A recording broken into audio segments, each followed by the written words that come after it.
Aujourd'hui au programme, Alfa Romeo tente de rassurer comme il peut ses fans et Hyundai confirme que son petit Casper au design atypique mais sympathique va débarquer en France pour déglinguer la C3. Bienvenue à tous sur la chaîne Octane. Retrouvez une nouvelle vidéo tous les jours résumant l'actu automobile. Alors n'oubliez pas de vous abonner pour ne rien louper. Les alfistes, ces êtres humains exigeants qui croient que mélanger une Alfa Romeo avec une plateforme Peugeot et y ajouter un moteur électrique ou pire encore un PureTech, c'est comme manger des panzani, un sacrilège. Mais Alfa Romeo, toujours en quête de rassurance, décide de nous présenter son petit SUV Milano sur la piste de Baloco. Sur cette photo du Milano, on peut le voir entouré d'une équipe d'ingénieurs qui ont travaillé sur des modèles mythiques d'Alfa Romeo comme les 4C, 8C et Giulia GTA ou encore la 33 Stradale.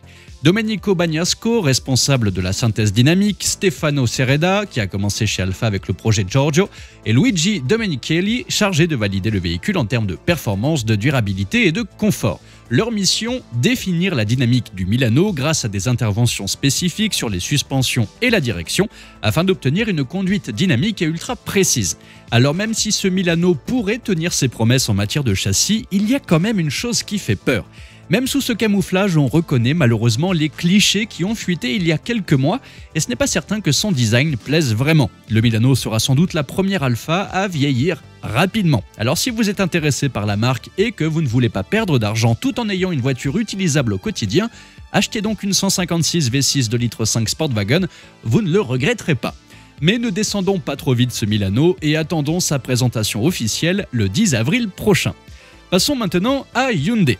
La marque coréenne Hyundai vient de confirmer la rumeur selon laquelle son petit SUV urbain Casper arriverait pour enchanter les rues européennes à la fin de l'année. Avec ses modestes 3,60 m, il est déjà la coqueluche des citadins en Corée du Sud depuis 2021.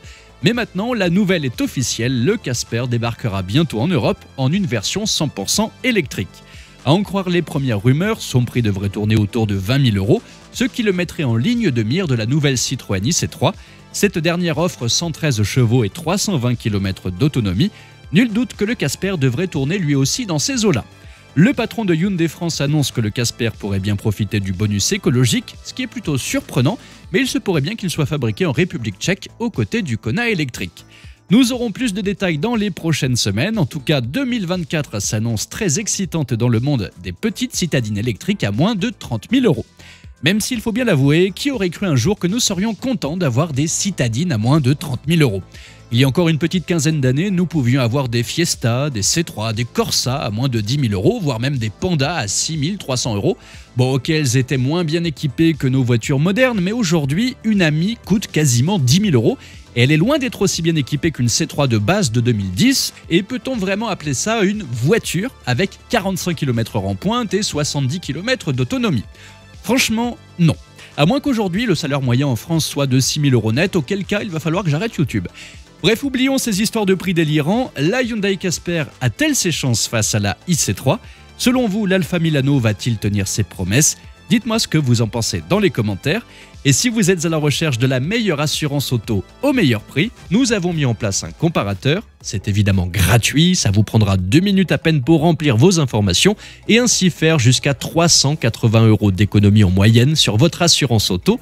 Que vous ayez une voiture électrique ou non, je vous invite donc à trouver le meilleur prix pour votre assurance. Vous trouverez le lien dans la description et dans le premier commentaire épinglé sous la vidéo. Merci à tous d'avoir suivi cette nouvelle vidéo. N'hésitez pas à vous abonner, à activer la cloche des notifications pour être sûr de ne rien louper, liker, partager et vous pouvez également venir nous rejoindre sur notre compte TikTok. Ciao!